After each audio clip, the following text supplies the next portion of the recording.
말씀을 가르침 받는 자와 말씀을 가르치는 자의 관계 가운데 성경에서 보니까 가장 좋은 예가 사르밧 과부와 엘리야의 관계가 아닌가 싶어서 그 본문을 좀 깊이 묵상하게 되었습니다.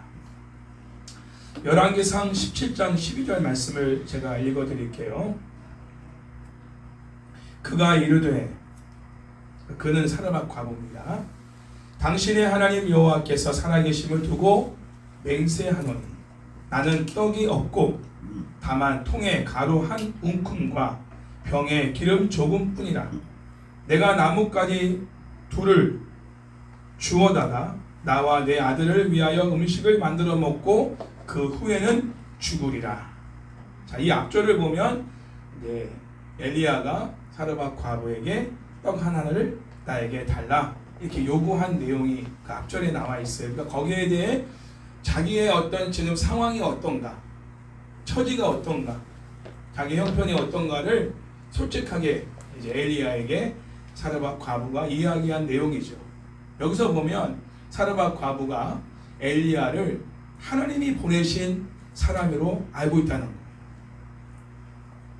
당신의 하나님 여호와께서 살아계심을 두고 맹세하노니, 이 말씀을 보면 엘리야는 하나님이 보내신 사람이다. 하나님의 종이다. 하나님을 믿는 사람이다. 하나님의 사람이다. 이거를 확신하고 있다는 거죠. 그래서 하나님의 종, 하나님이 보내신 사람, 하나님의 사람에게 자신의 입장과 상황을 솔직하게 지금 고백하고 있는 겁니다. 나누고 있는 거죠. 어떻게 보면 기도를 요청하고 있는 거나 마찬가지예요. 저는 이런 상황입니다. 떡이 없습니다. 그리고 남아있는 지금 이 한 움큼의 가루와 기름 조금, 이것을 가지고 나무를 주워다가 떡을 만들어 아들과 먹고 우리는 이제 죽으려고 계획 중에 있었습니다. 이런 어떤 형편 상황들을 고백한 것입니다. 그 다음에 13절 14절 말씀을 보니까 거기에 대해서 엘리야 선지자가 이렇게 이제 반응합니다. 엘리야가 그에게 이르되 두려워하지 말고 가서 네 말대로 하려니와 먼저 그것으로 나를 위하여 작은 떡 한 개를 만들어 내게로 가져오고 그 후에 너와 내 아들을 위하여 만들라. 이스라엘의 하나님 여호와의 말씀이 나 여호와가 비를 지면에 내리는 날까지 그 통에 가루가 떨어지지 아니하고 그 병에 기름이 없어지지 아니하리라 하셨느니라. 하나님이 이 사르밧 과부의 가정에 주신 메시지를 전하고 있는 거예요. 그러면 신방을 간 거나 마찬가지죠. 그래서 이 가정에 특별히 주시는 하나님의 메시지를 말씀의 종으로서 지금 대언하고 있는 것이죠. 자기 말을 하고 있는 게 아니에요. 하나님이 주신 이 가정을 향한 메시지를, 약속을 준 것이죠. 엘리야는 이스라엘의 하나님 여호와의 말씀을 사르밧 과부에게 전해 주었고 사르밧 과부는 그 하나님의 말씀을 아멘으로 받았습니다. 그 다음 절을 보면은 15절 16절을 제가 읽어 드릴게요.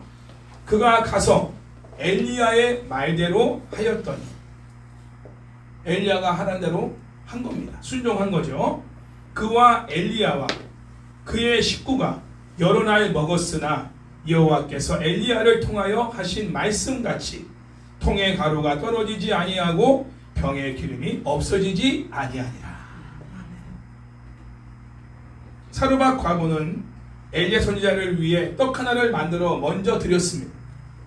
그리고 자신들 또 아들과 함께 또 떡을 먹었어요. 그리고는 그 떡을 먹을 만한 그 양식이 떨어지지 않는 그 상황을 경험하게 됩니다. 하나님의 복을 받은 거죠. 그래서 온 나라가 기근 상황에 있는 가운데 사르밧 과부의 집도 당연히 기근을 당한 상황 속에서 이 가정의 기근의 문제를 하나님이 해결해 주셨다. 사실 사르밧 과부가 처한 상황을 보면 우리들 상황보다 훨씬 안 좋은 상황입니다. 그렇죠? 우리는 그래도 쌀통에 쌀이 있잖아. 냉장고에 그래도 김치가 있고 또 라면이 있고 먹을 양식들이 그래도 있지 않습니까? 그러니까 이런 상황 속에서 엘리야 선지자의 이런 말을 듣고 순종한다는 건 매우 어려운 일이에요. 믿음이 없다면 순종하기 어려운 문제죠. 오히려 시험 들어 정말 실족할 상황이죠. 벼룩의 간을 빼먹는 나쁜 사꾼 목자같이 보일 수도 있을 것입니다. 그런데 사르밧 과부가 이렇게 엘리야를 하나님의 종으로 알고 또 엘리야가 한 말을 순종하여 행동한 이유가 있어요. 그것은 9절 말씀에 나오는데 제가 읽어드릴게요. 하나님이 이 사르밧 과부 여인에게 미리 말씀을 주셨어요. 뭐라 말씀 주셨냐? 너는 일어나 시돈에 속한 사르밧으로 가서, 그러니까 엘리야에게 한 말이죠. 거기 머물라. 내가 그곳 과부에게 명령하여 네게 음식을 주게 하였느니라. 그러니까 하나님이 이미 사르밧 과부에게 명령을 내리신 상황인 거예요. 나의 종 엘리야가 갈 거다. 그러니 너가 떡을 만들어 드려라. 먹을 것을 주어라.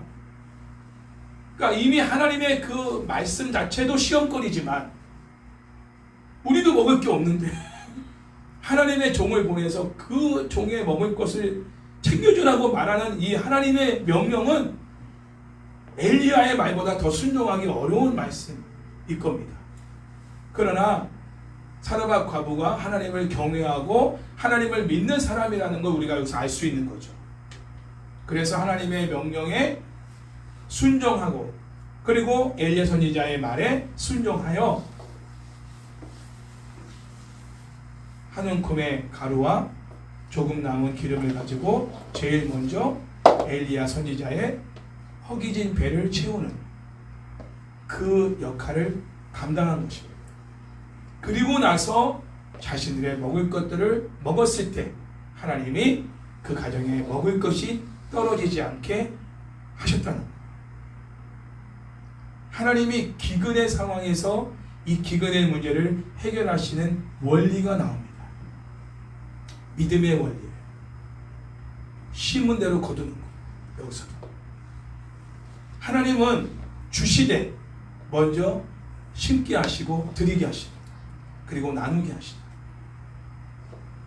그러니까 믿음이 필요한 거죠. 믿음이 아니면 이거를 내놓을 수가 없는 거예요. 이것밖에 없는 상황을 우리가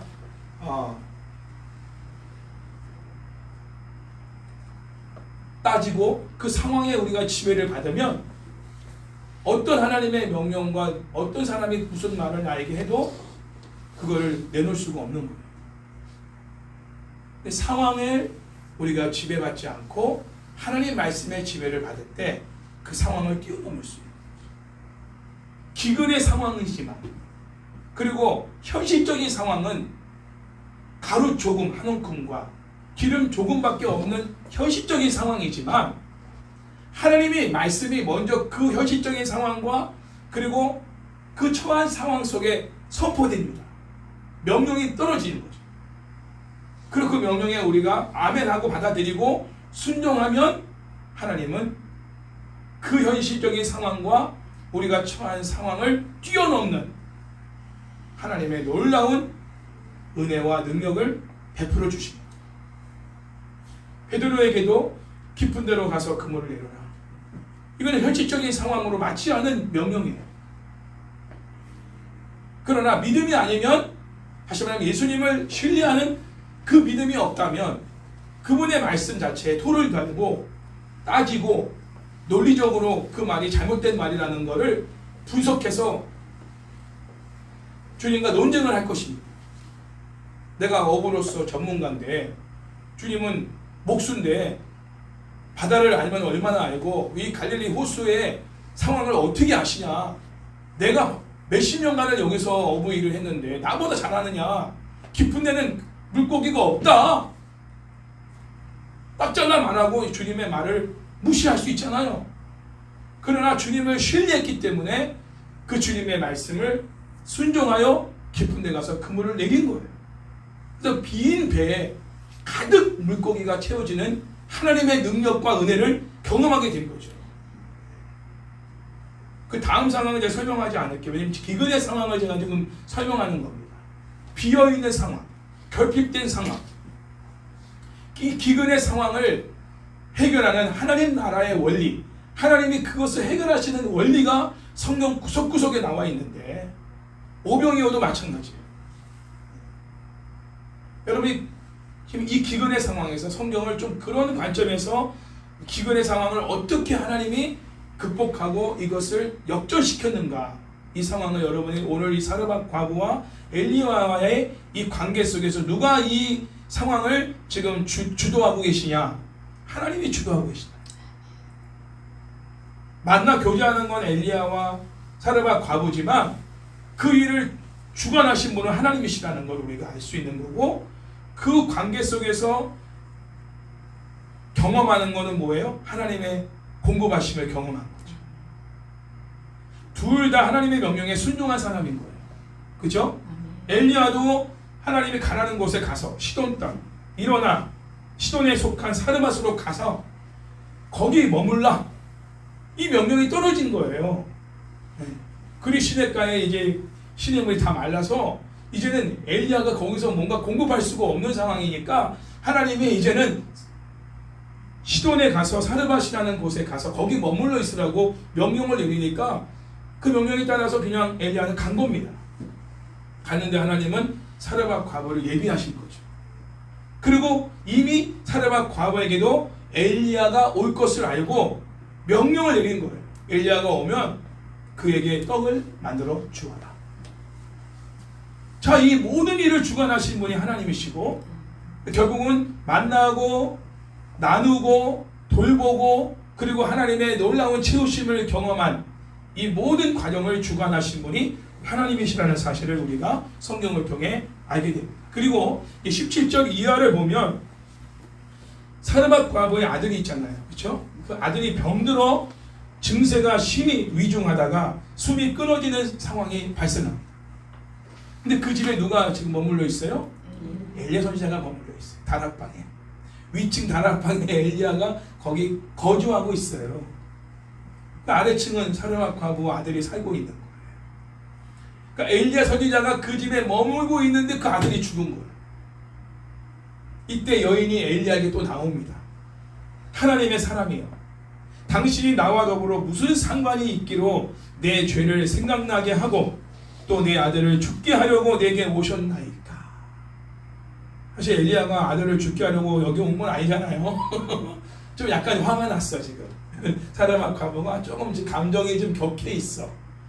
따지듯이 지금 말하는 내용이죠. 자, 이 사르밧 과부 여인의 말을 들은 엘리야가 어떻게 합니까? 여인에게 그 아들을 달라고 하죠. 그리고 그 아들을 그 여인의 품에서 받아 안고 엘리야가 거처하는 다락에 올라가서 자기 침상에 눕힙니다. 그리고는 하나님께 이렇게 기도해요. 내 하나님 여호와여, 주께서 또 내가 우거하는 집 과부에게 재앙을 내리사. 자, 내가 우거하는 집 과부에게 재앙을 내리사 그 아들이 죽게 하셨나이까. 자, 엘리야도 따지듯이 하나님께 기도하고 있어요. 또 뭐 그런 힘든 일들이 또 있었던 것 같아요. 또 힘든 일이 생긴 거죠. 부르짖어 기도하죠. 그리고는 이 아이 위에 몸을 3번 펴서 엎드리고 또 하나님께 기도합니다. 내 하나님 여호와여, 원하건대 이 아이의 혼으로 그의 몸에 돌아오게 하옵소서. 이거는 정말 상식적으로는 도저히, 그쵸? 말할 수 없는 내용이죠. 비과학적이고 비상식적이고 비의학적인 그런 행동입니다. 이미 혼이 떠났단 말이에요. 죽었단 말이에요. 그래서 나간 혼을 다시 돌아오게 해달라고 하나님께 요청하는 거예요. 누가? 엘리야. 자기에게 거처를 예비해주고 먹을 것을 챙겨준 이 사르밧 과부의 집에 이 심각한 문제가 발생한 것에 대해서 엘리야가 하나님 앞에 부르짖어 기도하는, 따지듯이 엘리야의 불을 잇는 기도를 들으시고는 하나님께서 그 아이의 혼이 몸으로 돌아오게 하십니다. 할렐루야. 살아났어요. 엘리야가 그 아이를 이제 살아난 아들을 안고 다락에서 방으로 내려가서 그 어머니에게 주며 보라, 내 아들이 살아났느니라. 이렇게 말하자 그 여인이 엘리야에게 이렇게 말합니다. 내가 이제야 당신은 하나님의 사람이시요 당신의 입에 있는 여호와의 말씀이 진실한 줄 알겠습니다. 이제야 라고 말합니다. 그전까지도 믿고 있었지만 확실하게 믿은 거예요. 야, 진짜 이분은 하나님의 종이구나. 그리고 이분의 입에서 나오는 모든 말은 하나님의 말씀입니다. 그 말은 뭐예요? 반드시 이루어진다는 거예요. 하나님이 하시는 말씀은 반드시 이루어지거든요. 이걸 내가 알게 됐습니다. 확실하게 알게 됐습니다. 결국 하나님을 경외한 사르밧 과부와 하나님을 경외한 하나님의 종 이 엘리야 선지자와의 만남, 섬김, 돌봄, 이런 기적, 이 모든 일들을 주관하신 분은 하나님이시다. 반면에 이 사르밧 과부와 동시대의 인물이 있는데 아하방이 있습니다. 아하방 아주 악한 왕이죠. 아하방이 하나님께 받은 축복은 뭐냐면 엘리야 같은 위대한 선지자가 아하방에게 권면할 수 있는 그 상황을 받았다는 것입니다. 그런데 아하방이 영향을 받았던 사람이 두 사람인데 한 사람은 엘리야 선지자고 한 사람은 그 아내 이세벨입니다. 그런데 아하방이 결정적으로 누구의 말을 듣습니까?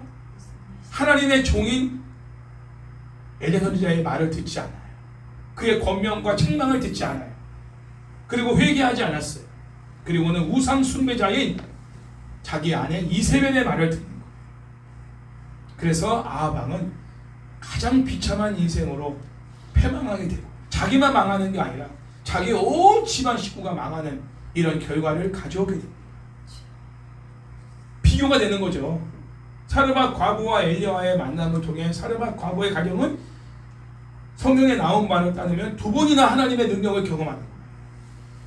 아무나 경험할 수 없는 하나님의 특별한 능력을 경험한 거죠. 은혜를 경험한 거예요.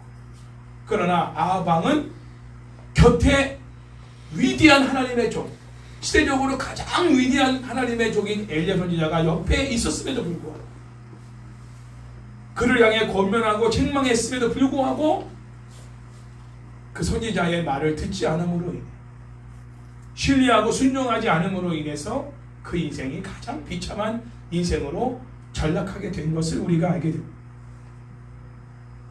우리도 하나님이 우리에게 많은 만남의 축복을 주시지만 그 만남의 축복 속에 가장 좀 하나님이 복 주시려고 그리고 그 사람들을 건지시려고 그 가정을 구원하시려고 하나님이 작정하여 보내시고 만나게 한 사람이 있어요.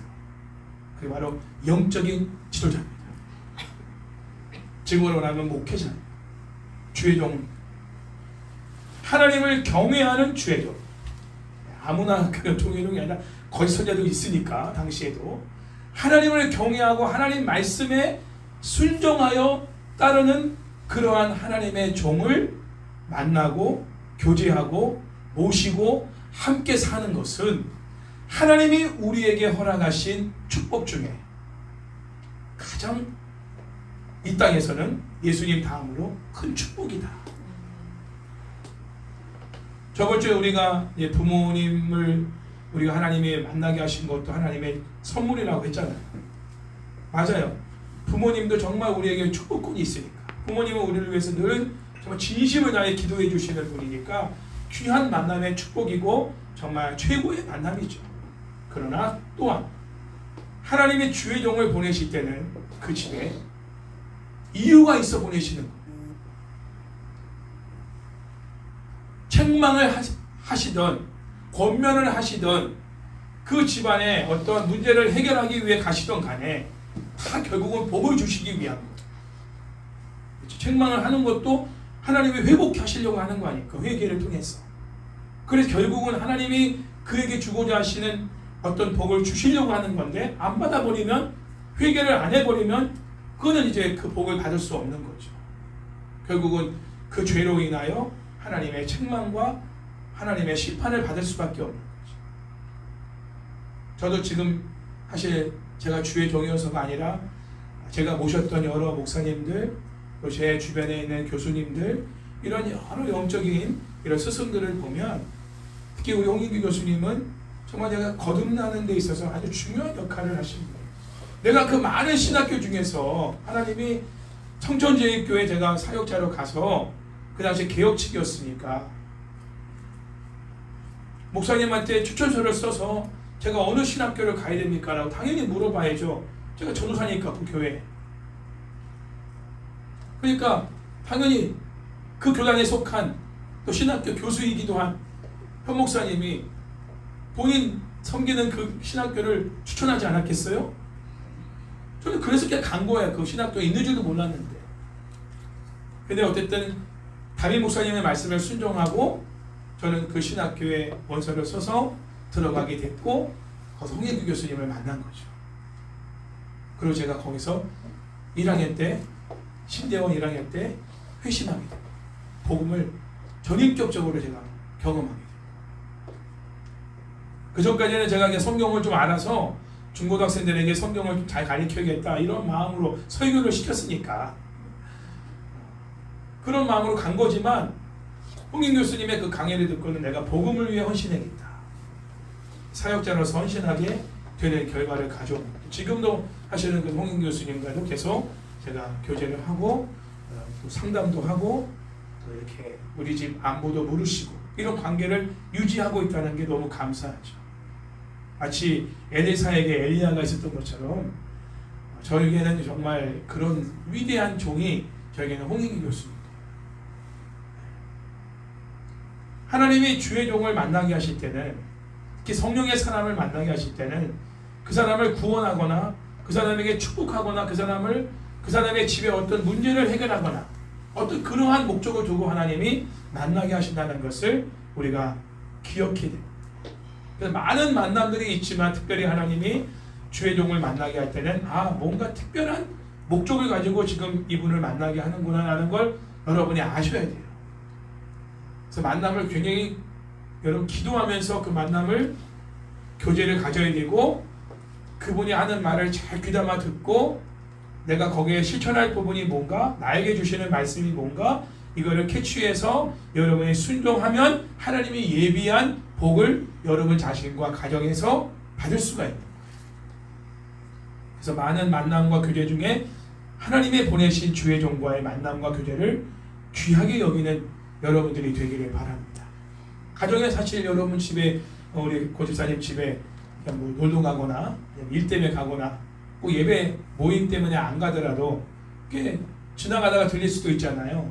그런 자리라도 하나님은 거기서 뭔가의 일을 주의 종을 통해 하시는 부분이 있다는 것을 항상 염두에 두고 교제하는데 신중하게 집중할 필요가 있다는 거예요. 자녀들도 마찬가지. 여러분들의 부모이자 또 영적인 지도자 아닙니까? 목회자예요. 그러면 하나님 목회자를 통해서 방향을 제시하거든요. 여러분들이 뭔가 고민하는 문제를 주의 종을 통해서 하나님 답을 주십니다.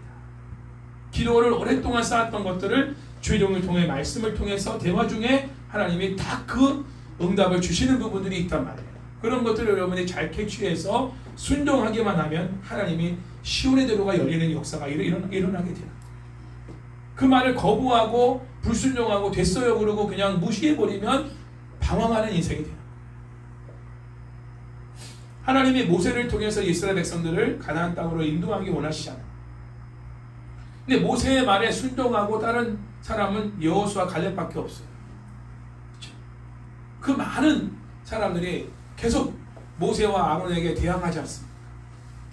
그들의 말에 대해 순종하는 게 아니라 거역하잖아요. 그러니까 하나님이 약속을 하셨지만, 그렇죠? 가나안 땅을 약속하셨지만 못 들어간 거예요. 다 광야에서 그들이 한 말대로. 그들 스스로가 선생이 된 거예요. 그렇죠? 그 자기 자신이 선생에 대해서 자기들이 원하는 대로 말하고 결국은 그대로 된 겁니다.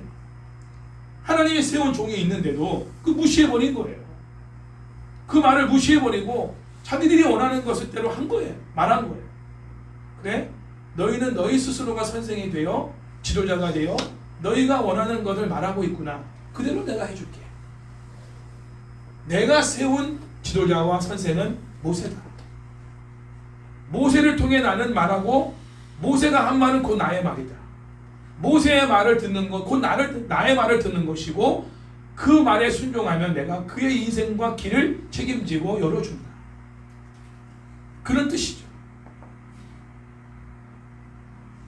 우리도 누구에게 가르침을 받고 따르느냐에 따라서 행복과 불행이 좌우됩니다. 하나님과 동행하는 자에게 가르침을 받고 따르는 자가 하나님과 동행할 수 있다는 거예요. 잠언서 13장 20절 말씀 보면 지혜로운 자와 동행하면 지혜를 얻고 미련한 자와 사귀면 해를 받느니라. 아멘. 자, 오늘 읽었던 말씀 갈라디아서 6장 6절 말씀 보면 가르침을 받는 자는 말씀을 가르치는 자와 모든 좋은 것을 함께 하라. 이게 누구를 위한 걸까요? 여러분, 우리가 좀 이기적인 마음으로 이 말씀을 보면 좀 가르침을 받는 자 입장에서 보면 기분이 안 좋을 수 있어요. 그렇죠?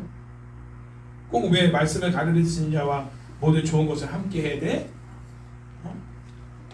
별로 기분이 좋진 않을 수 있어요. 그러나 하나님의 본 뜻을 알고 이 말씀을 받으면 아멘으로 받을 수 있어요. 하나님은 우리에게 명령을 하든 책망을 하든 뭘 하든 간에 그건 다 우리를 위해 주시는 거예요. 아멘. 모든 좋은 것을 말씀을 가르치는 자와 함께 할 때, 자, 하나님은 어떻게 하실까요? 모든 좋은 것을 우리에게 더해 주시죠. 할렐루야. 아멘. 악인들과 모든 좋은 것을 함께 하면 하나님이 더해 주지 않고 빼가십니다. 그러나 하나님의 마음과 뜻을 전하는, 그 말씀을 전하는, 가르치는 자와 모든 것을, 좋은 것을 함께 할 때 늘 좋은 일, 좋은 것, 좋은 상황들을 하나님께서 만나게 하시는 그 은혜를 베풀어 주시고 그것을 또 같이 함께 공유하게 하시고 또 그 상황을 주시고 그 축복을 주시고 또 그것을 함께 또 공유하게 하시는 이러한 영적인 사이클이 그 가정과 개인에게 계속해서 하나님의 공급하심과 돌보심이 임하게 되는 거죠.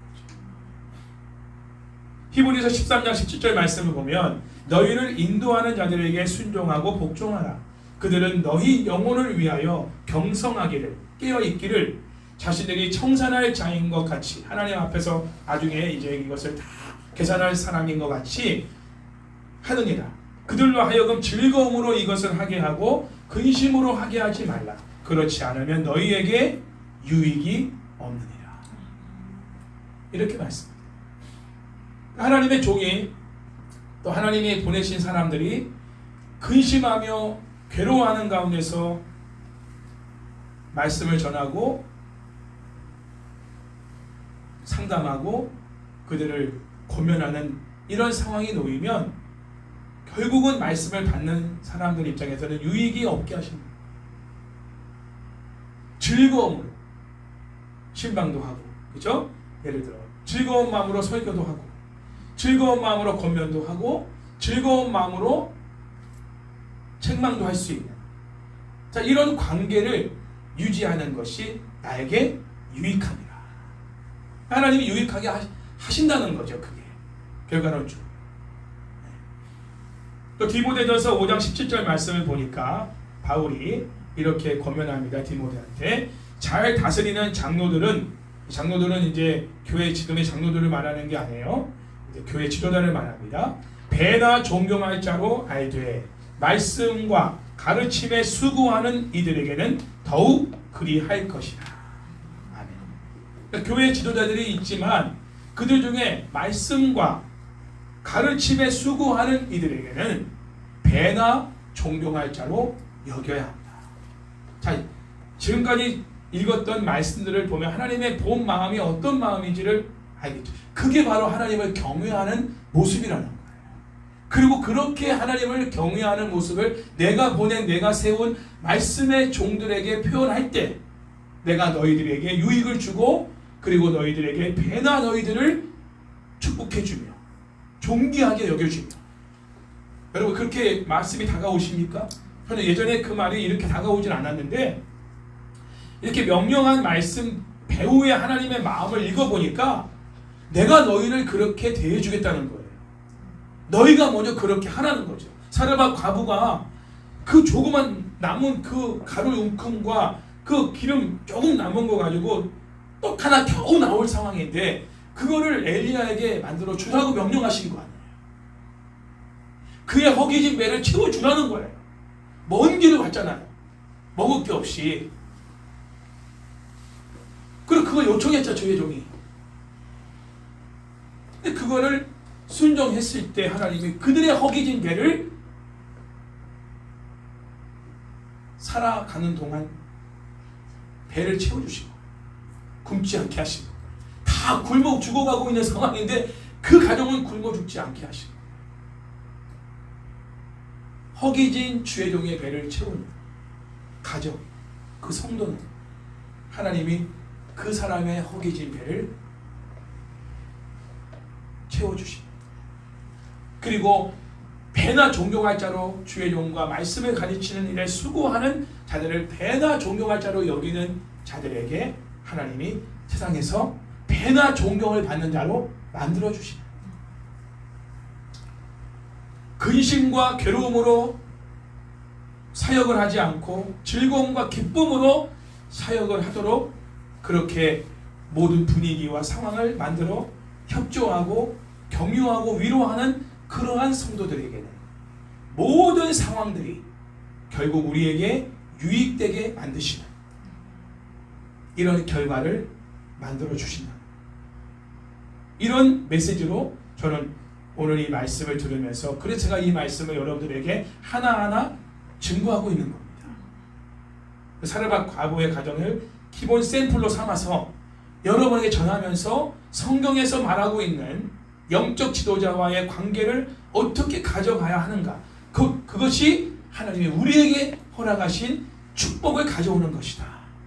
이것을 여러분에게 말씀드리고자 증거하는 겁니다.